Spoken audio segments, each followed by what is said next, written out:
Hello everyone, welcome to my channel. आज नयाँ video लिएर आइसकेको छु। तपाईहरु सबैजना खुसी हुनुहुन्छ, आनन्दित हुनुहुन्छ पक्कै पनि। र आज चाहिँ मैले लिएर आएको छु कर्मचारीलाई कसरी मिलाएर राख्न सकिन्छ हैन, कर्मचारीलाई गरिने व्यवहारहरू इम्प्रुभमेन्ट है। र फर्स्ट नम्बरमा चाहिँ के छ भने युनिटी है। जब कर्मचारीहरुमा युनिटी नै हुँदैन, किनभने एकले त काम गर्न सकिदैन नि त।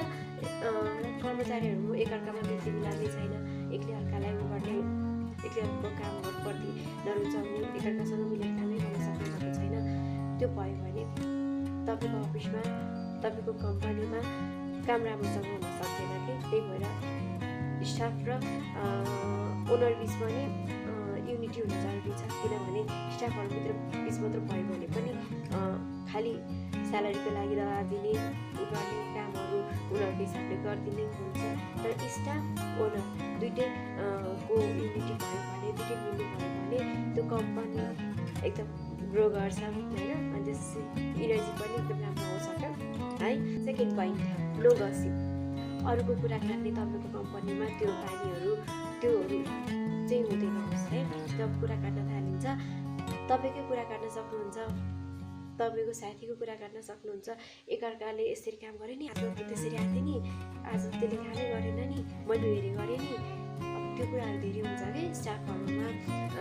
र उले काम धेरै गर्यो, यस्तो गर्यो, स्यालेरी धेरै थोरै, उलाई यति दियो, यस्तो गर्यो, साउले उलाई माया गर्यो, उलाई चाहिँ गरेन, म पनि त्यो योग्यको थिएँ, मलाई प्रमोसन दिएन। त्यो कुराहरु, त्यो गसिप, अरूको कुराहरु मात्र गर्ने भयो भने त्यहाँ काम गर्ने राम्रो पोजिटिभ इन्भाइरोमेन्ट आउँदैन क्या है। र त्यही भएर नो गसिपलाई एकदम ध्यान दिनु। र कम्पनीमा स्ट्रिक्टली तपाईको अफिसमा त्यो चाहिँ एकदम स्ट्रिक्टली लागू बनाउनु भयो भने अनि एकदम काम गर्ने पोजिटिभ इनर्जीहरु पनि आउँछ। अनि त्यस पछाडि चाहिँ तपाईको बिजनेस, तपाईको कम्पनी जे पनि छ त्यो ग्रो गर्छ क्या है। जबसम्म एकअर्काको कुरा गर्न छोड्दैनौँ, एकअर्काको कुरा गर्न छोड्दैनौँ, कम्पनी ग्रो हुँदैन क्या है। त्यही भएर no gossip zone. Fluency in communication. तपाईको कुरा चाहिँ एकदम प्रष्ट रूपमा हुनु पर्यो कि खुसखुस गरेको जस्तो त्यो हुन भएन कि। एउटा स्टाफलाई लगेर मिटिङ गरेको छ, अर्को स्टाफलाई फेरि अर्कोचोटि बोलाएको छ, त्यो गरेर भएन कि है। कुरामा चाहिँ प्रष्टता उनीहरूलाई थाहा हुनु पर्यो कि के कुरा भइरहेको छ, कस्तो कुराहरू भइरहेको छ। अब तपाईँले गर्नु भएन भने उनीहरू बाहिर बसेर उसलाई त राम्रो कुरा गर्यो होला, उसलाई त प्रमोसन दिने कुराहरू गर्यो होला, उसलाई त यस्तो कुरा भयो, हाम्रो चाहिँ भएन, हामी पनि त्यो योग्यको थियौँ, यस्तो कुराहरू धेरै चल्दै जान्छ कि। र त्यो कुराहरू रोक्नको लागि चाहिँ स्टाफ मिटिङ चाहिँ एउटा चाहिँ होइन कि हैन। स्टाफ मिटिङ एउटा होइन। र कुनै पनि उदिनु छ भने पनि पुरै स्टाफलाई बोलाएर एकदम क्लियरली इन्स्ट्रक्सन चाहिँ दिन सक्नुपर्छ कि। तपाईले एउटा कम्पनी चलाउनुहुन्छ, तपाईँ एउटा बिजनेस चलाउनुहुन्छ भने चाहिँ क्लियर इन्फर्मेसन चाहिँ सबलाई बुझ्ने गरेर एकदम छर्लङ्ग हुने गरेर यो नियमहरू छ है, यस्तो छ है हाम्रो कम्पनीको त भनेर त दिन सक्नुभयो भने एकदम ग्रो गर्छ। र उनीहरूलाई पनि बानी पर्दै जान्छ कि यहाँ त जे कुरा पनि प्रष्ट रूपमा भन्यो भने हुन्छ। जसले पनि राम्रो काम गर्न सक्छ, जसले प्रष्ट रूपमा कुराहरू राख्छ, उसलाई अवार्ड दिने त्यो होइन, एचिभमेन्ट अवार्ड त्योहरू दिने बानीहरू पनि बसाले भनिसकौँ।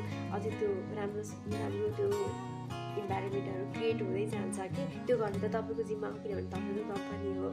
त्यही भएर जे कुरा पनि बताउनु भएको छ प्रष्ट रूपमा बताइदिनु। मैले मेरो एजेन्डा यो हो, यस्तो कुराहरू सोचेको छु, तपाईँहरू सबैजना यही अनुसारको काम गर्नुहोस् भनेर एकदम क्लियरली छर्लङ्ग हुने गरेर, एकअर्कालाई दुविधा हुने गरेर उसलाई चाहिँ भनेको छ, उसलाई चाहिँ गरेको छैन, त्यो चाहिँ नहोस् कि, क्लियर होस् कि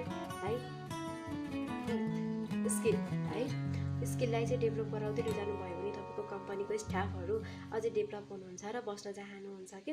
कुनै पनि स्टाफ तपाईँ पनि आफै स्वयं पनि होइन डेभलप हुनु भएन भने, ग्रोथ भएन भने, तपाईँको नलेजहरू अझै धेरै गेन भएन भने तपाईँ बस्न चाहनुहुन्न, तपाईँ त्यो कुराहरूमा मन लाग्दैन कि है। लेभलहरू अपग्रेड हुँदै जानुपर्छ, लेभलहरू अझै बढाउँदै जानुपर्छ। र त्यही भएर ट्रेनिङको व्यवस्थाहरू पनि गर्नुभयो भने, अझै नलेजहरूको कुराहरू उहाँहरूले पाउनुभयो भने, उहाँको ग्रोथ भयो भने मेरो ग्रोथ भइरहेछ है, यहाँ बस्नलाई अझै नलेजफुल भइरहेछ, अझै नयाँ कुराहरूको त्यो खोजी भइरहेछ, इन्भेस्ट होइन त्यो भइरहेछ भनेर त्यसमा टाइम गयो भने कहाँनिर धेरै स्यालेरी छ के छ भन्ने कुराहरूतिर धेरै ध्यान जाँदैन कि है। त्यही भएर त्यो कुरामा फोकस गर्नु, उहाँहरूको स्यालेरी कता धेरै छ, योभन्दा राम्रो कम्पनी कता छ भन्नेतिर ध्यान जानुभन्दा अगाडि नै तपाईँले उहाँहरूको डेभलप, त्यसपछि स्यालेरीदेखि लिएर अवार्डदेखि लिएर स्किलदेखि लिएर हरेक चिजमा त्यो कुराहरू गराउनु भयो भने, डेभलप गराउनु भयो भने तपाईँको स्टाफहरू कहिले पनि जानुहुन्न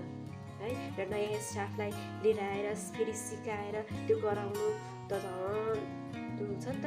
सिकिसकेको स्टाफलाई नै अझै कति धेरै राम्रोसँग गराउने, ग्रोथ गराउने र उसलाई कसरी टिकाउने भन्ने कुरामा फोकस गऱ्यौँ भने कि खालि नयाँ आउँछ स्यालेरी थोरै दिनुपर्छ भन्ने त्यो सानो माइन्डसेटमा गयौँ, सानोमा गयौँ भने कहिले पनि ग्रोथ हुँदैन। उहाँहरूलाई मान सम्मान र समानताको व्यवहारको फिलिङ्स गराउनुहोस्, बोलीले होइन व्यवहारले है। र कुनै स्टाफलाई चाहिँ अलिक धेरै गर्नुभएको छ, कुनै स्टाफलाई अलिकति गर्नुभएको छ, उहाँहरूको क्याटेगोरी अनुसारको गर्नुपर्छ, प्रमोसनहरू स्यालेरीहरू बढाउनुपर्छ, उहाँहरूको नलेज अनुसारको, उहाँहरूको स्किल अनुसारको, हरेक चिज अनुसारको। तर सबैजनालाई ग्रोथ गराएर यो कम्पनीमा त हामी सबजनालाई बराबर लेभलमा हाम्रो क्षमताको अनुसार ग्रोथहरू दिइरहेको छ, एचिभमेन्टहरू दिइरहेको छ, अवार्डहरू दिइरहेको छ भनेर त्यही अनुसारको त्यो मान सम्मान इज्जत होइन। अब अहिलेको समयमा त कुनै पनि स्टाफहरूले भेदभाव र यताउता सहनुहुन्न नि त।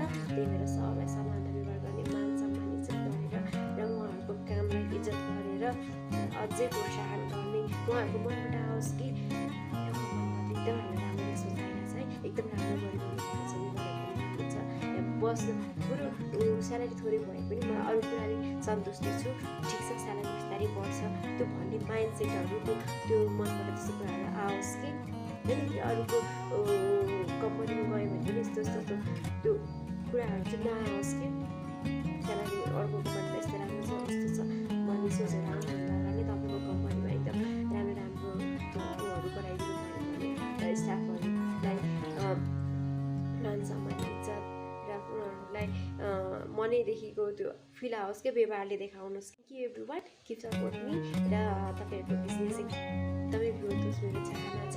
र अझै पनि यस्तै राम्रो राम्रो भिडियोहरू ल्याउने कोसिस गरेको छु। पाएँ भने पक्कै पनि राम्रो भिडियोहरू आउँछ र सबैले सेयर गरिदिनु, सब्सक्राइब गरिदिनु, सपोर्ट